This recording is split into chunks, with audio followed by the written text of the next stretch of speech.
ठिकाणी एकल महिला संघटनेचं गेली 7 वर्ष झालं काम चालू आहे।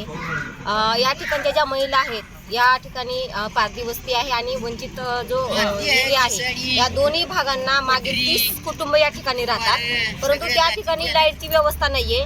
त्या लाईट नसल्यामुळे त्यांना पाण्याची व्यवस्था नाहीये आणि यांच्या बाजूनं यांच्या प्रतिनिधी म्हणून आम्ही संघटना म्हणून त्यांना मागील 3-4 महिन्यापासून देतोय।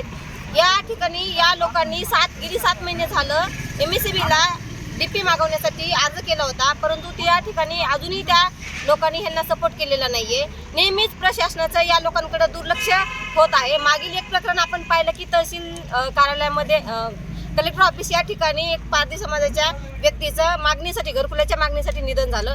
असे वेगवेगळे जे काही प्रश्न आहेत ह्या महिलांचे ह्या लोकांना स्वतः मांडता येत नाही, त्यांच्या वतीनं कुणीतरी पुढाकार घेतंय, परंतु ह्याकडं प्रशासन जाणून बुजून दुर्लक्ष करतंय असं मला या ठिकाणी वाटतं। जर तुमची मागणी मान्य झाली तर तुमचं पुढलं पाऊल काय असेल? आता तरी छोट्या प्रमाणात आणि गाव लेवलवर आम्ही हे सगळ्या गोष्टी करत आहोत आंदोलन, पण या ठिकाणी जर दखल नाही घेतली तर मोठ्या प्रमाणामध्ये आम्ही हजारोच्या संख्येने हे आंदोलन तहसीलवर मोर्चा काढू। आणि या ठिकाणी महिलांचे जसे की रेशन आणि निराधाराचे प्रश्न आहेत याकडेही दुर्लक्ष केलं जातंय। आज मी एका ठिकाणी एका ताईला भेटले तर त्या आजी खूप वयस्कर आहेत, त्यांना मूल बाळ नाहीये आणि त्यांचं पेन्शन पण बंद आहे।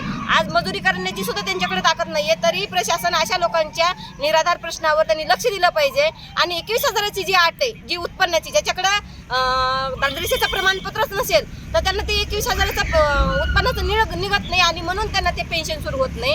तर ह्याकडेही शासनाने थोडंसं ही अट जी आहे शिथिल करावी, ही एक मागणी आहे या ठिकाणी।